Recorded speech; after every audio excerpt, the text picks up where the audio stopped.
savus komentārus. Jā, un mainīgi noteikti var būt laimīgi. Jo cik tur trūka, kad arī mēs ar nedaudz prieku varētu aizbraukt mājās. Ja skatās arī pirmo puslaiku un otro, tad viņi praktiski vairāk vai mazāk bija līdzīgi otrajā. Mums izdevās gūt vārdus 2. Pirmajā mēs ielaidām 2, bet pretinieki 2 reiz uzsit pa vārtiem un 2 reiz arī gūv viņus. Mums bija savukārt 8 sitieni. 3 bija vārtu rāmī. Un, diemžēl mēs palikām uz 0.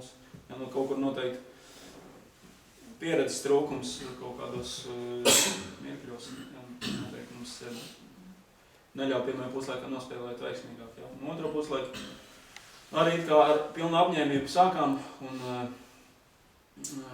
momentu pārsvars mums arī bija, tāpat kā pirmajā puslaikā. Ielaidām 3. Jā, 11 metru sots sitiens. Tad sākām saprast to, ka ja mēs nesitīsim iekšā, tad Liepai vēl noteikti mums sitīs. Bija momenti, kur fantastiski nospēlēja pretnieku vārtsargs, bet beigās bišķiņ pietrūka laikam veiksmes un pārāk daudz mēs atļāvām pirmajā puslaikā pretiniekam iesast. Ņemot vērā, ka pretinieku komandu grafiks ir diezgan grūts, viņi piekusi.